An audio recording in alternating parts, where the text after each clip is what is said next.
Yeah, we have met, I believe. You may stand at ease, gentlemen. So, Colonel Klink, shall we review your troops for the final time? What if the actors playing Nazis were actually Holocaust survivors? Or that the star's unsolved murder became one of Hollywood's darkest mysteries? From a one-day script rewrite that changed everything to a set that was literally blown up for an exploitation film, Hogan's Heroes hides secrets far stranger than any escape tunnel. This beloved WWII sitcom is packed with bizarre production stories, tragic ironies, and jaw-dropping coincidences that feel too wild to be true. Here are 15 weird facts you didn't know about Hogan's Heroes. Fact 1. 4 Nazi actors were actually Jewish refugees. Major Hofstadter, you won't believe this. Try me!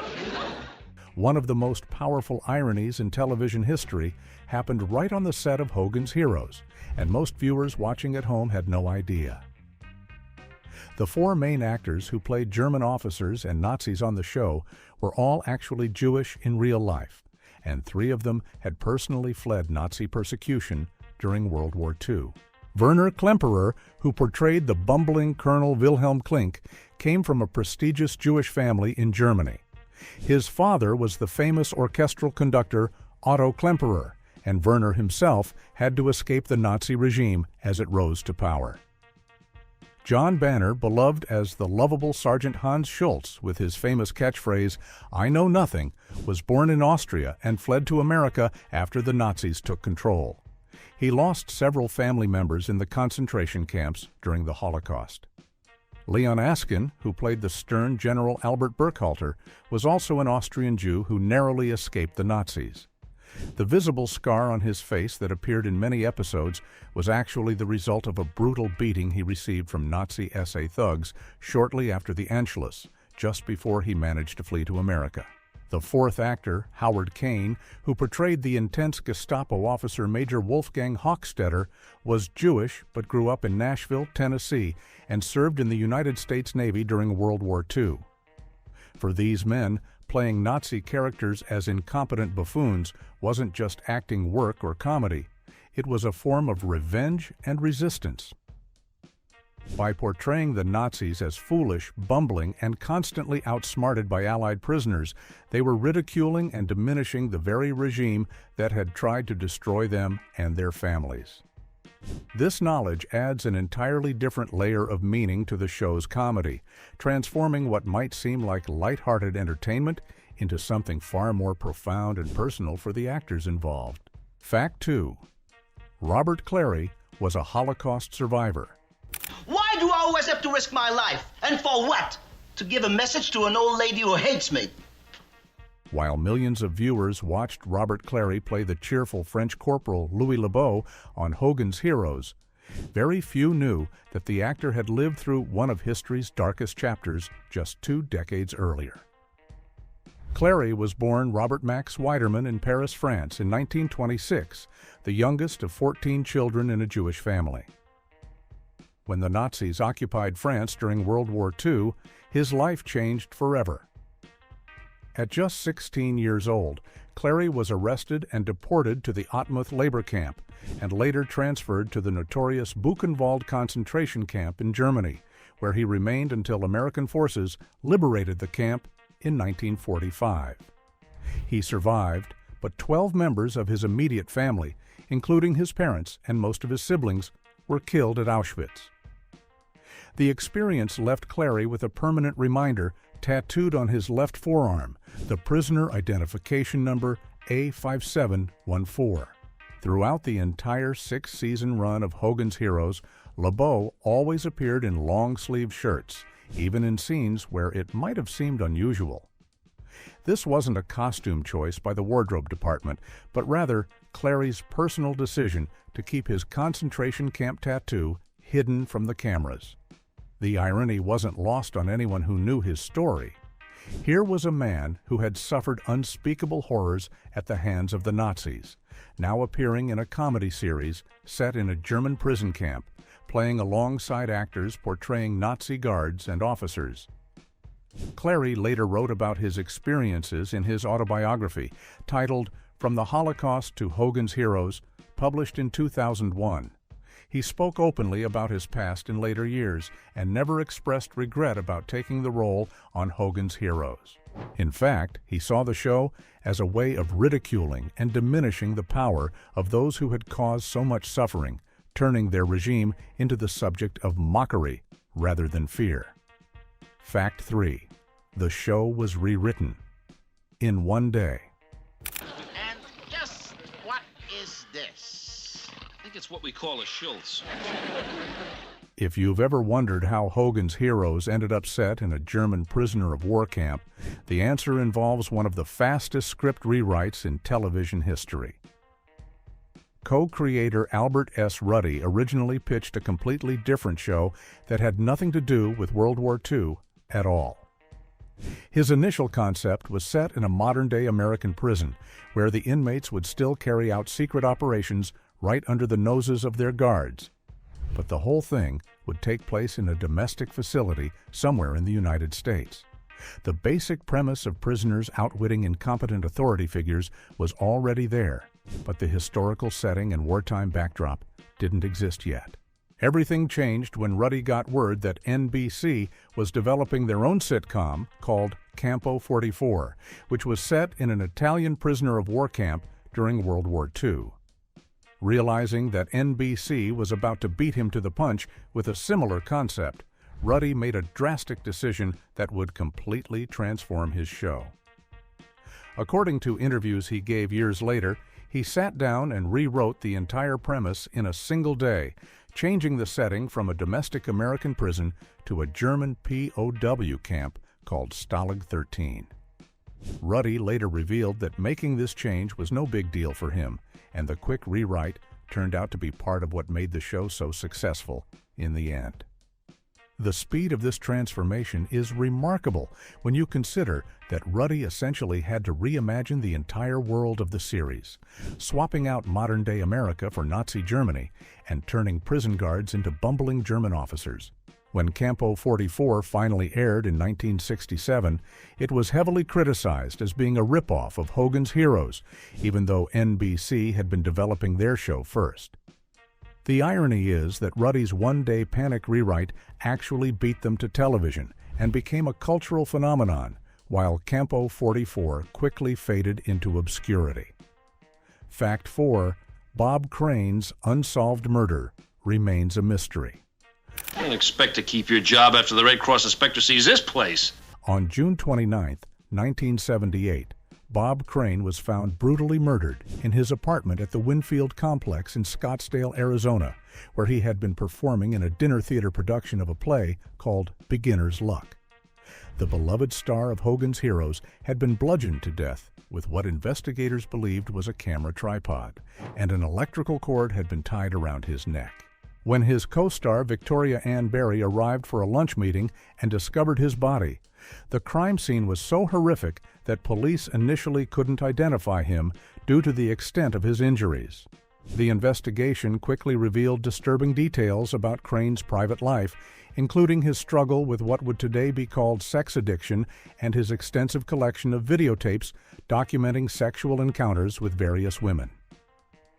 Suspicion immediately fell on Crane's friend John Henry Carpenter, a video equipment salesman who had been with Crane the night before and had reportedly been upset that Crane wanted to end their friendship. Investigators found what appeared to be type B blood, matching Crane's blood type, in Carpenter's rental car. But the case went cold for years due to poor initial handling of the crime scene and limited forensic technology at the time. In 1992, nearly 14 years after the murder, Carpenter was finally arrested and tried, but the jury acquitted him in 1994, with one juror later stating they couldn't prove guilt based on speculation alone. In 2016, a Phoenix television reporter named John Hook convinced authorities to use modern DNA technology to retest evidence from the crime scene, hoping to finally solve the mystery. The results were devastating. One DNA sample belonged to an unknown male, while the other sample was too degraded to provide any useful information, and the testing actually destroyed the last remaining DNA evidence. Today, more than 4 decades after his death, Bob Crane's murder remains officially unsolved, and with both Carpenter and Crane's second wife, Patricia Olson, now deceased, the truth may never be known. Fact 5. The pilot episode was filmed in black and white. Colonel, spies are notoriously unreliable. Spy? He's not one of us? When Hogan's Heroes premiered on September 17, 1965, viewers watching that very first episode saw something they would never see again in the entire 6-season run of the show. The pilot episode, titled The Informer, was shot completely in black and white, making it the only episode in the series' 168-episode history to lack color. This wasn't an artistic choice or a creative decision by the producers, but rather a matter of timing that accidentally created a unique piece of television history. The pilot was actually filmed back in mid-1964, well over a year before it finally aired on CBS. At that time, the television industry was still in the middle of transitioning from black and white to color programming, and many shows were still being produced in the traditional monochrome format. Co-creators Bernard Fine and Albert S. Ruddy shot the pilot in black and white simply because that was still the standard practice, and they had no guarantee the show would even be picked up by a network. However, by the time CBS decided to greenlight Hogan's Heroes for a full season, the network had made a major strategic decision. CBS announced a massive push toward color programming for the 1965 to 66 television season, joining NBC's efforts to promote color television sets in American homes. This meant that when Hogan's Heroes went into production for its first season, the network mandated that all episodes from that point forward had to be filmed in color. The black and white pilot stands in stark contrast to the rest of the series, giving it an almost documentary-like quality that makes the German POW camp setting feel even bleaker and more realistic. Beyond just the lack of color, the pilot episode also featured some other differences that didn't make it into the regular series, including a planned steam room beneath the camp, and a Russian prisoner character named Vladimir Minsk, who was supposed to be a series regular, but whose actor, Leonid Kinski, declined to continue with the show. Fact 6. The iconic tagline was a sarcastic joke. What is it? The Gray Phantom? The what? Nothing, huh? One of the most memorable marketing taglines in television history started as a sarcastic joke that was never meant to be taken seriously. When Bob Crane appeared for an interview in the Sunday Times newspaper in 1965, comedian and satirist Stan Freberg was also present and couldn't resist making a darkly humorous comment about the new show. Freberg looked at Crane and sarcastically suggested, "Shall we say, if you liked World War II, you'll love Hogan's Heroes?" The joke was meant to point out the absurdity of turning a prisoner of war camp into the setting for a comedy show, especially when the real war had ended just 20 years earlier and was still fresh in many people's minds. Bob Crane immediately understood that Freberg was being facetious and quickly responded, "No, let's not say that, no." Crane knew that such a tagline could be seen as insensitive or offensive, trivializing the serious subject matter of World War II and the real suffering that occurred in actual prison camps. He wanted to distance the show from any perception that it was making light of the war itself, since the comedy was really meant to ridicule the Nazis rather than the war or its victims. Despite Crane's clear objection to the joke and his desire to keep it out of the show's marketing, CBS decided to use it anyway. The network thought the controversial and attention-grabbing nature of the tagline would help promote the show and set it apart from other programs on television. So if you liked World War II, You'll Love Hogan's Heroes became the official marketing slogan, appearing in advertisements and promotional materials throughout the show's run. The irony wasn't lost on anyone involved in the production, as a throwaway sarcastic comment that the star himself rejected ended up becoming one of the most recognizable taglines associated with the series for decades to come. Fact 7. Larry Hovis never removed his wedding ring. Ah, General von Baylor, what a great pleasure to hear from you, sir. If you watch Hogan's Heroes carefully, you'll notice something unusual about Sergeant Andrew Carter. He's almost always wearing gloves, even when he's indoors working on explosives or doing other tasks where gloves wouldn't normally be necessary. The reason for this wardrobe choice had nothing to do with the character and everything to do with the actor's personal life. Larry Hovis, who played the lovable demolitions expert Carter, was so devoted to his wife that he absolutely refused to take off his wedding ring while filming the show. And the production team had to work around this decision for the entire 6-season run. Hovis was married throughout the show's production from 1965 to 1971, and his commitment to wearing his wedding band was unwavering.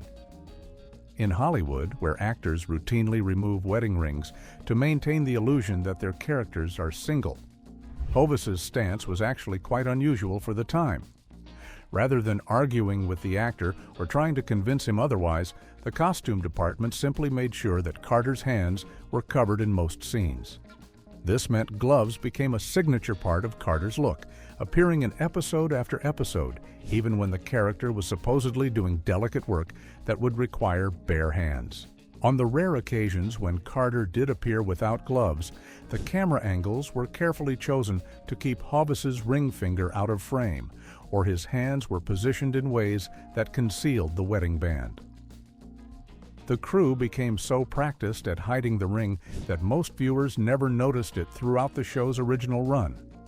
Hovis's dedication to his marriage was clearly more important to him than maintaining perfect continuity for his character, and the show's producers respected his wishes enough to accommodate this personal choice, rather than replace him with another actor who might have been more flexible about removing jewelry. Fact 8.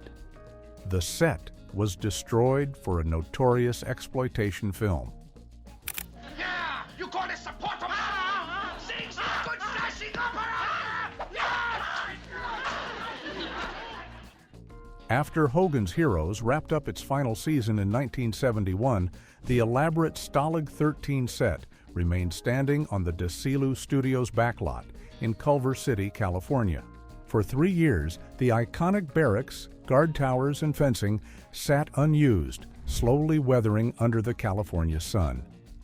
Then, in 1974, the producers of Hogan's Heroes received an unusual request from the filmmakers behind a low-budget exploitation movie called Ilsa, She-Wolf of the SS. The exploitation film needed a prisoner of war camp setting for their final scenes, and the Hogan's Heroes producers saw an opportunity to solve a problem while saving money. Rather than paying to have the elaborate set torn down and removed, they agreed to let the Ilsa production team use the Stalag 13 set with one condition.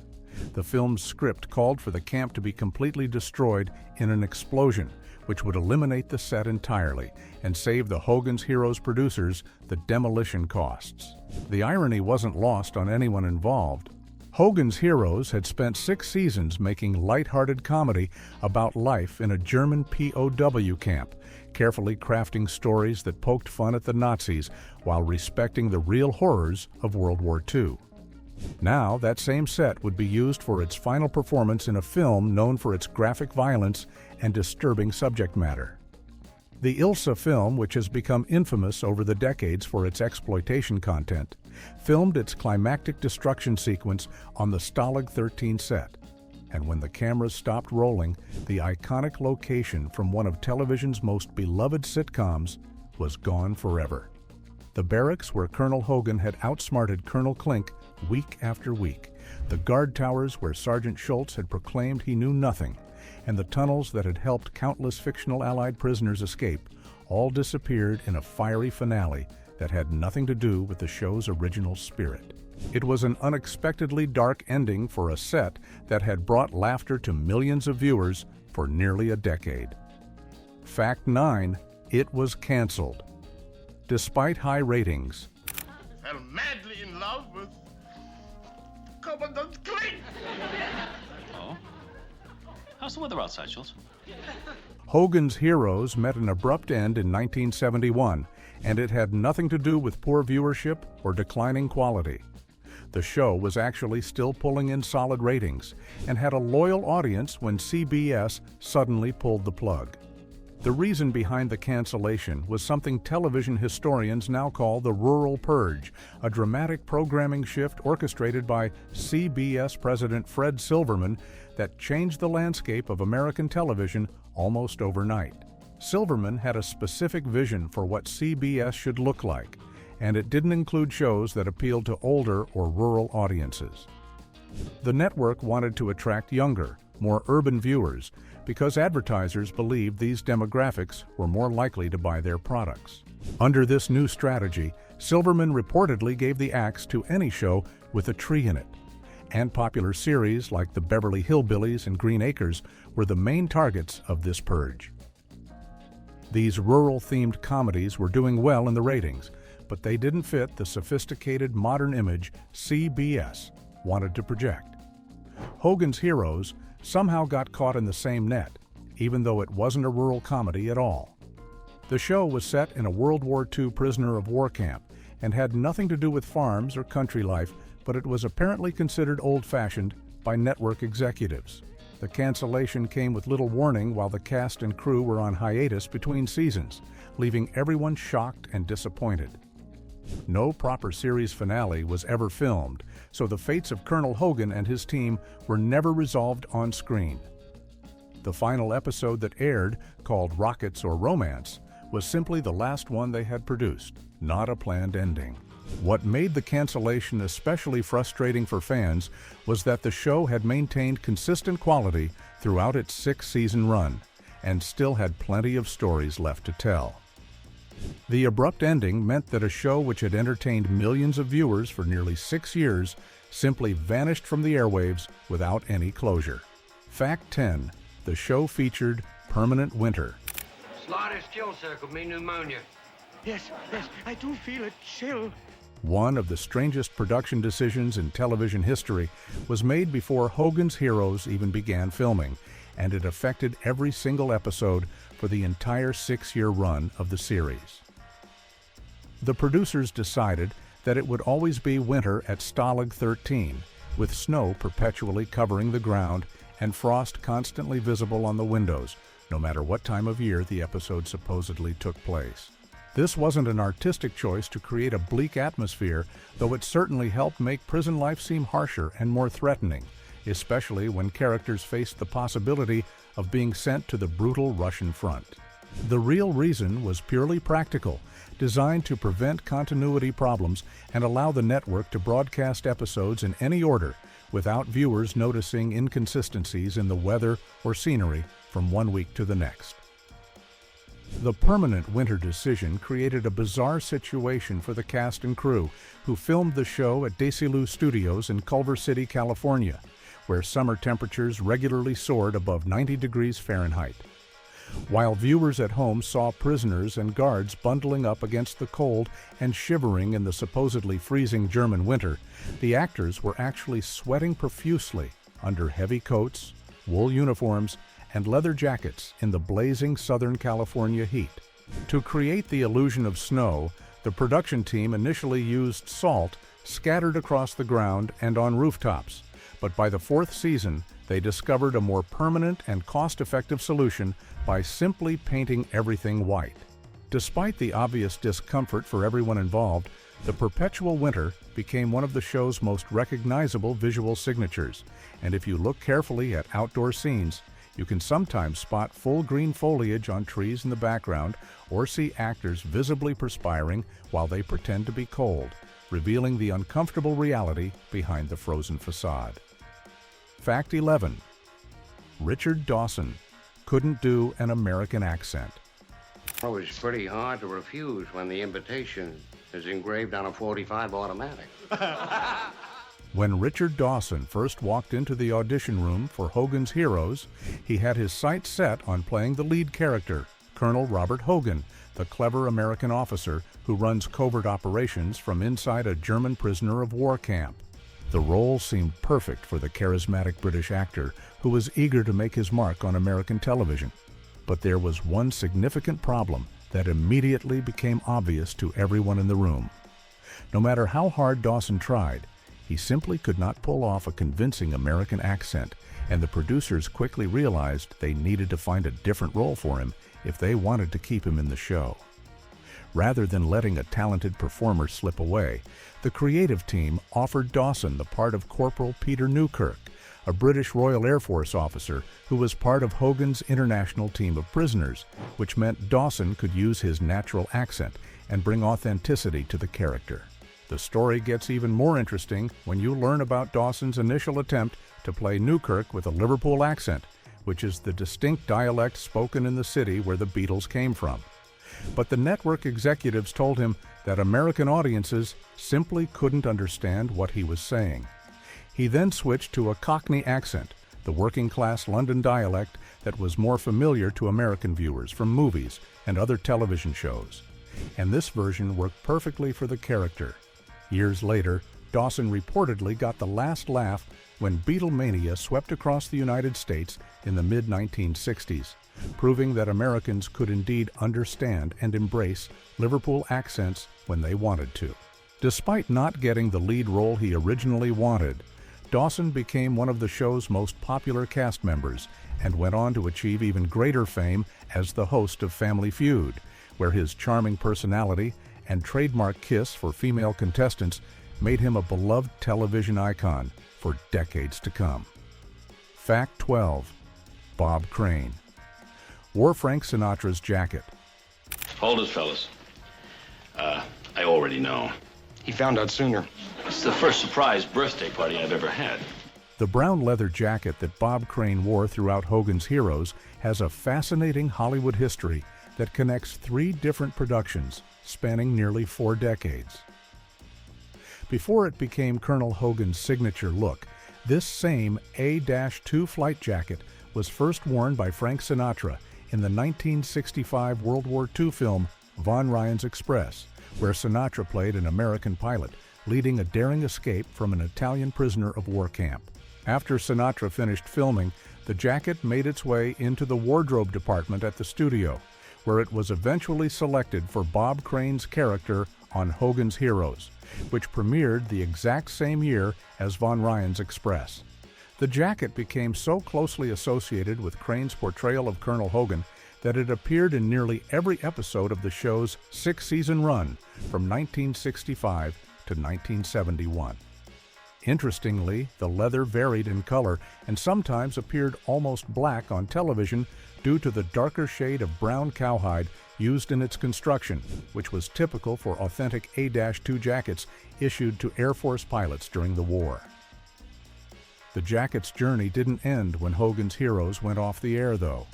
Decades later, when director Paul Schrader made Autofocus in 2002, a biographical film about Bob Crane's life and mysterious murder, actor Greg Kinnear wore this exact same jacket while portraying Crane on screen.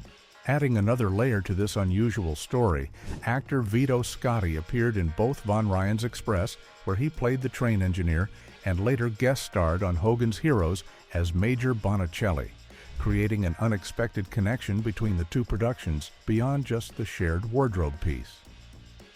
This single leather jacket became a tangible link connecting Frank Sinatra's war drama, Bob Crane's beloved sitcom, and the dark true crime story of Crane's unsolved murder.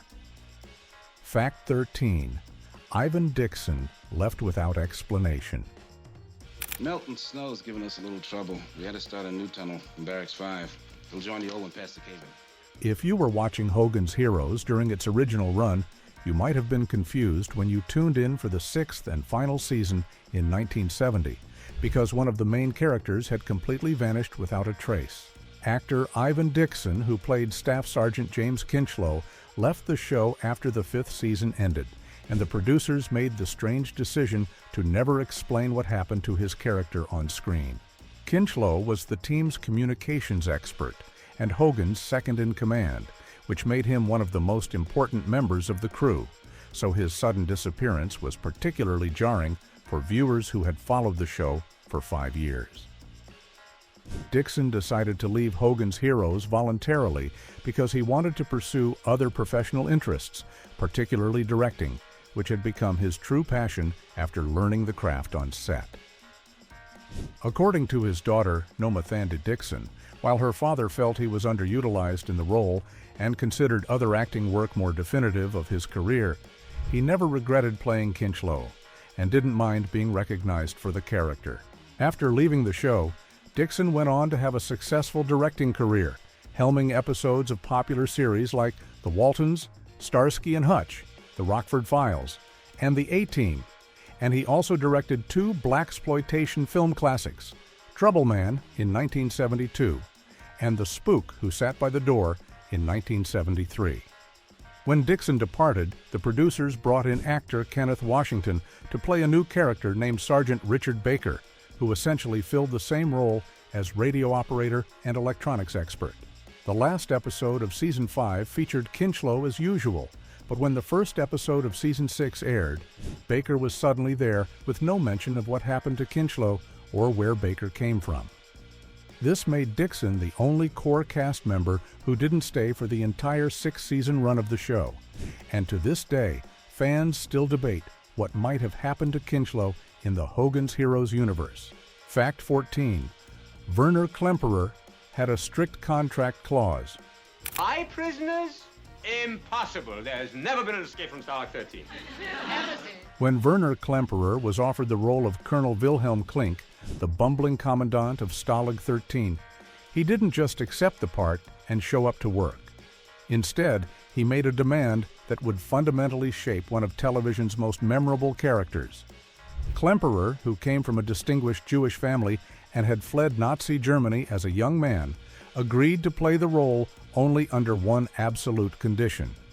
Colonel Klink could never ever be portrayed as competent or heroic.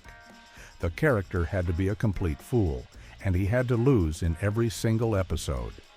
If the writers ever created a storyline where Klink came out on top or appeared sympathetic to the Nazi cause, Klemperer would immediately walk away from the show.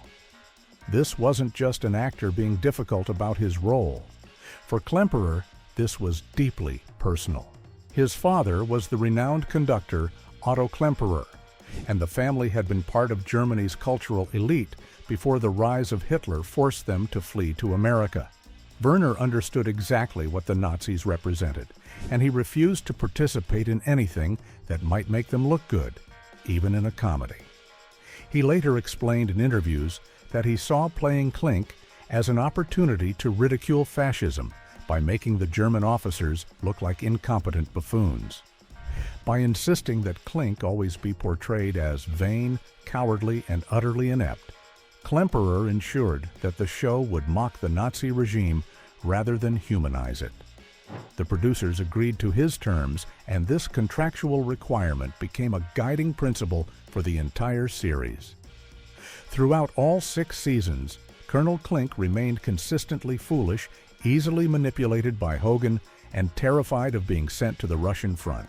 Klemperer's insistence on this portrayal helped define the show's tone and gave him the confidence to fully commit to the comedic role, ultimately winning him 2 Emmy Awards for the performance. Fact 15. They used one of 3 remaining Mercedes.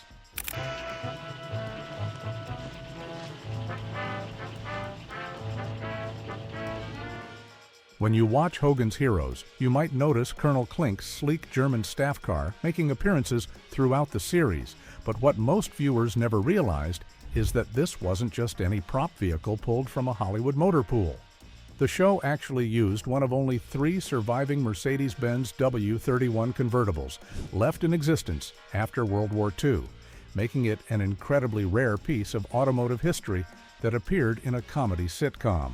The Mercedes-Benz W31 was manufactured in extremely limited numbers, with only 57 of these distinctive gray and black convertibles ever rolling off the production line before the war ended. The combination of limited initial production and the widespread destruction of vehicles during the war meant that by the time Hogan's Heroes began filming in 1965, only 3 of these cars were known to still exist anywhere in the world. The production team somehow managed to secure one of these 3 survivors for use on the show, which is remarkable when you consider that most television productions would have simply used any generic vintage car that looked appropriately German. This particular Mercedes became a recurring element in the series, appearing whenever Colonel Klink needed to be driven somewhere, or when high-ranking Nazi officers like General Burkhalter arrived at Stalag 13. The car's presence added an authentic touch to the show's visual aesthetic, even though most viewers had no idea they were looking at such a rare and valuable piece of history. Unlike many props that were created specifically for the show or modified to look period appropriate, this Mercedes was the genuine article, having actually survived the war that the sitcom was parodying. The fact that the production was willing to use such a rare vehicle for a comedy series speaks to the level of detail and authenticity they wanted to achieve, even while making a lighthearted show about prisoner of war camp antics.